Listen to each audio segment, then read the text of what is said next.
Assalamualaikum warahmatullahi wabarakatuh. Kita ketemu lagi dalam mata kuliah Teori Informasi dan Pengkodean.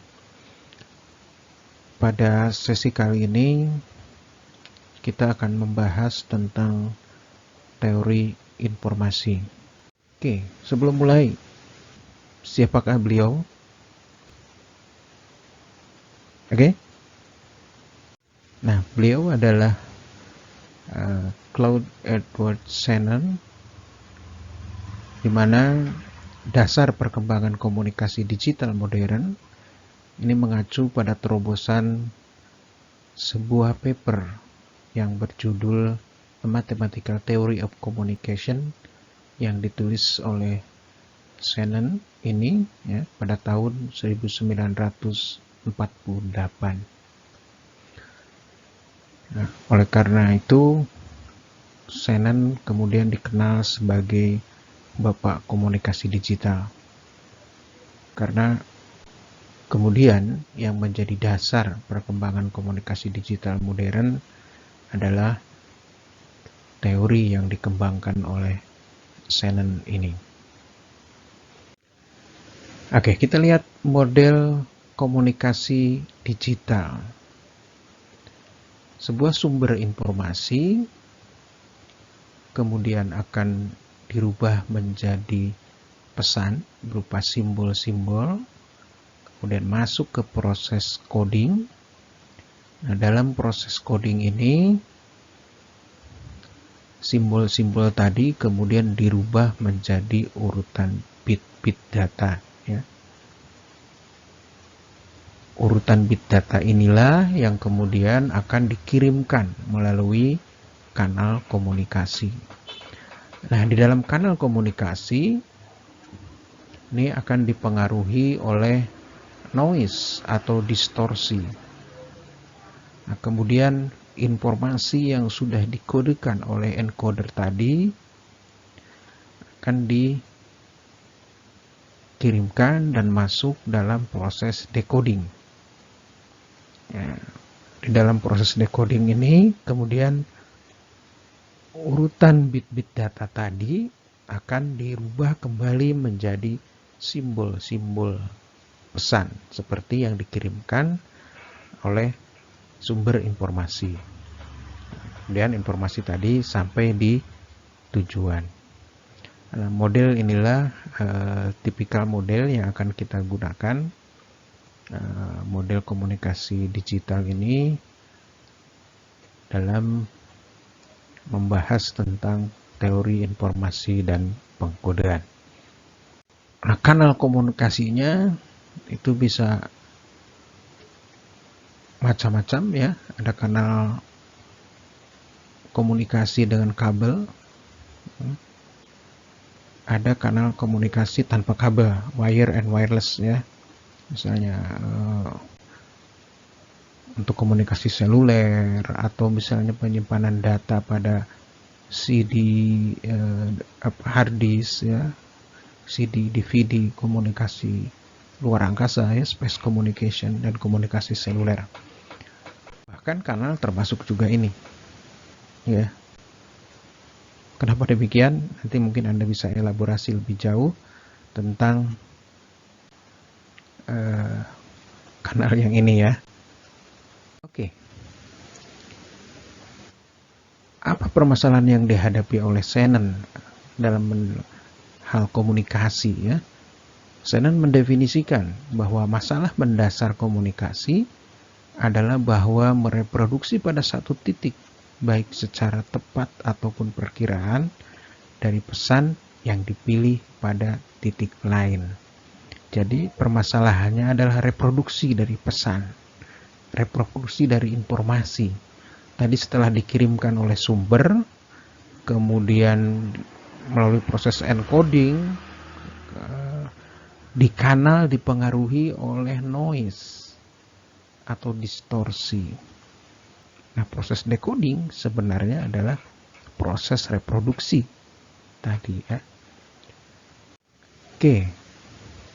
Shannon ingin mencari cara untuk mentransmisikan data dengan handal melalui kanal dengan rate maksimal yang mungkin. Misalnya kita lihat sebuah contoh untuk memaksimalkan kecepatan ADSL di rumah Anda. Ini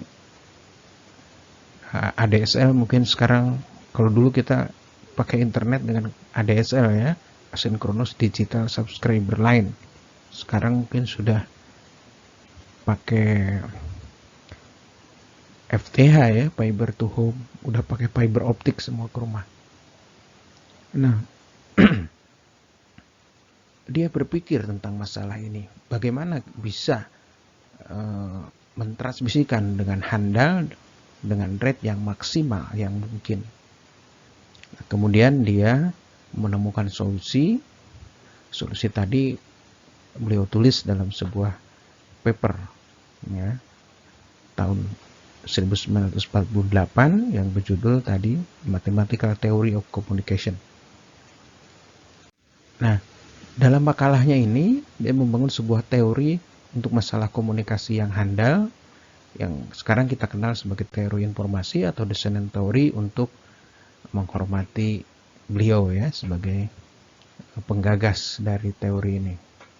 Kalau kita lihat blok diagram ini, yang dibahas dalam makalah beliau, yang pertama tentang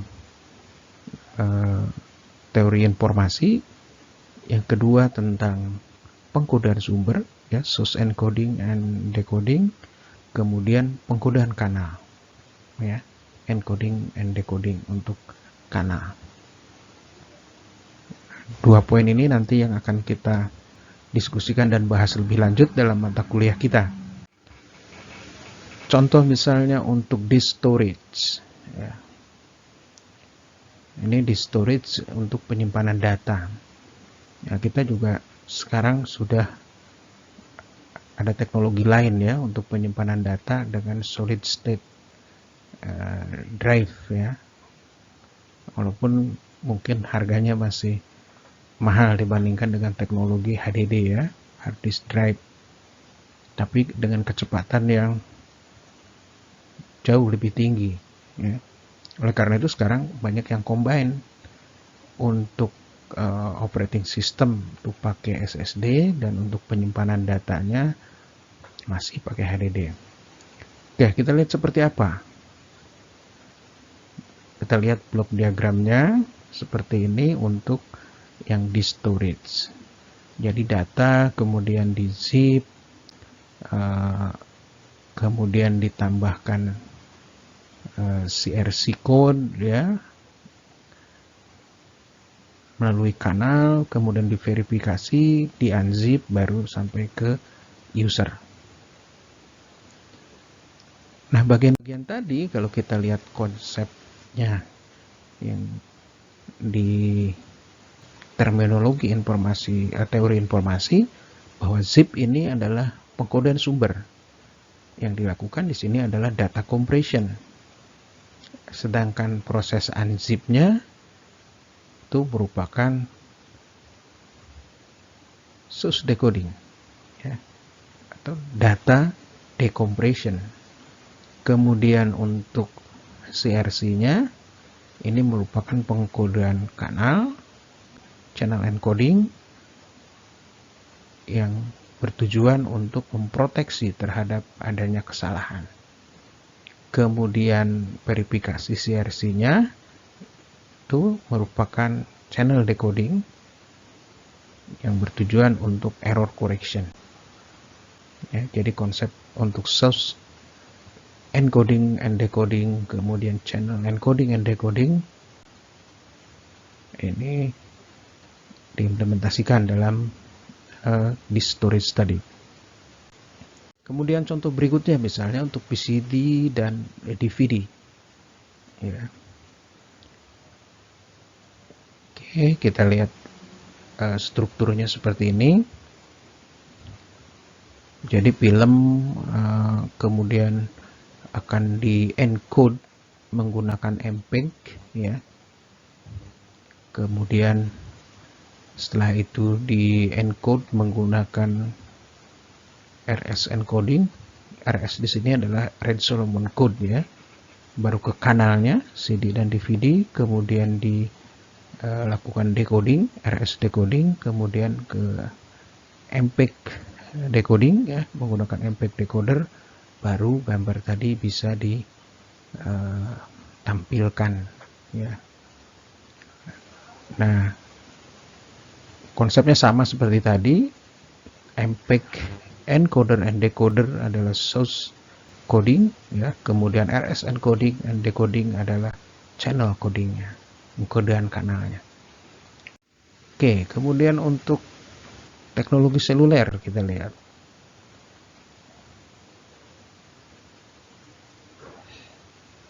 Oke, jadi untuk teknologi seluler kemudian ada speech encoding ya. Kemudian convolutional code encoding, baru masuk ke kanal, dari kanal kemudian masuk ke convolutional code decoding, baru ke speech decoding. Jadi di sini speech encoding and speech decoding adalah source coding, kemudian convolutional code encoding and decoding adalah channel coding. Ya, ini contoh untuk teknologi GSM dan CDMA.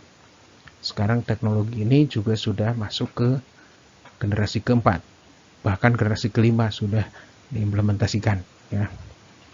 Ini teknologi bergerak sangat cepat, jadi kita juga harus mengikuti ya. Nah, kita mulai dari pemahaman konsep dasarnya terlebih dahulu, nanti apa inovasi-inovasi baru yang dikembangkan untuk masing-masing teknologi yang ada. Kemudian untuk wireless LAN, misalnya 802.11b ya standarnya. Sekarang standar IEEE 802.11 sudah ke 11N ya. Di sini ada proses zip dan unzip, ini sebagai source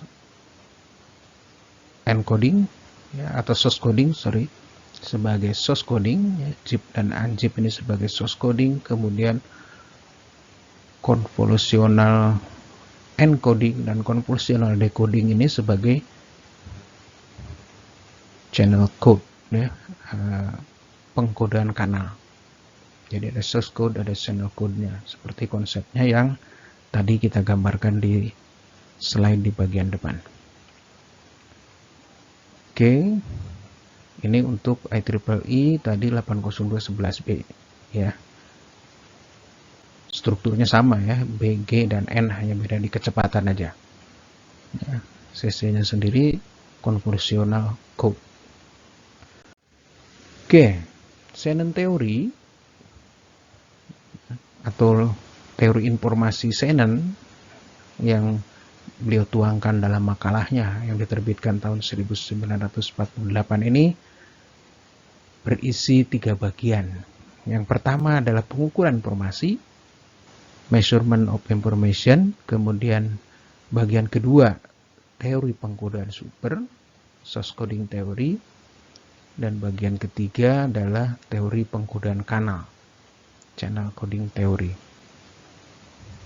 Di bagian ini nanti yang akan menjadi inti dari pembahasan dalam mata kuliah teori informasi dan pengkodean. Tentunya dengan update ya, perkembangan terbaru dari masing-masing teori yang kemudian berkembang. Nah, pertanyaan pertama Shannon dalam hal pengukuran informasi adalah bagaimana mengukur informasi dalam bentuk bit. Misalnya pada pelemparan dadu, kemudian muncul angka-angka, berapa bit informasinya? Bagaimana mengukurnya kalau kita nyatakan dalam bentuk bit? Atau misalnya gambar ini, ya, berapa bit?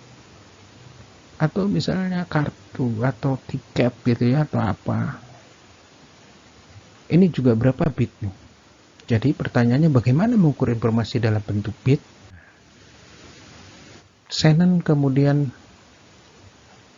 menunjukkan bahwa dengan menggunakan teori probabilitas maka informasi dapat diukur dalam bentuk jumlah bit dengan menggunakan sebuah fungsi, ya.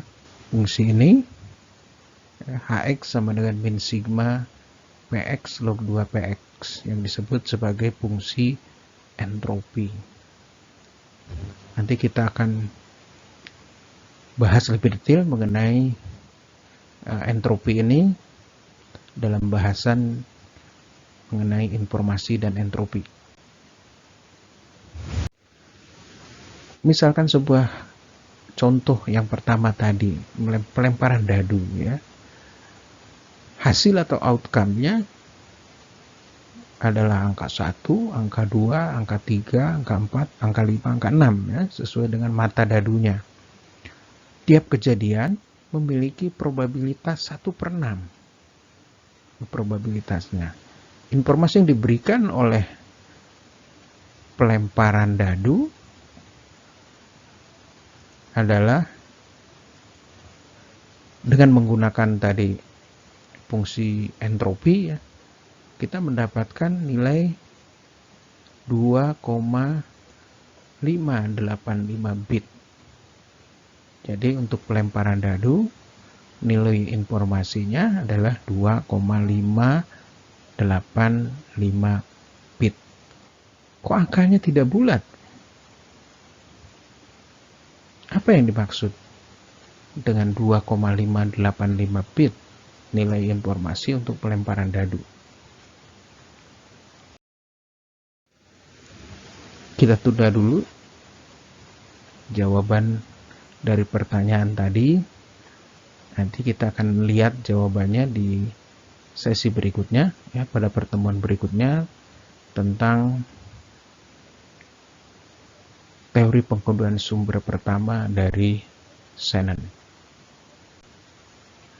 Oke, itu saja pada sesi kali ini. Silakan kalau ada pertanyaan atau diskusi bisa disampaikan melalui ruang diskusi yang sudah disediakan. Demikian pertemuan kali ini. Assalamualaikum warahmatullahi wabarakatuh.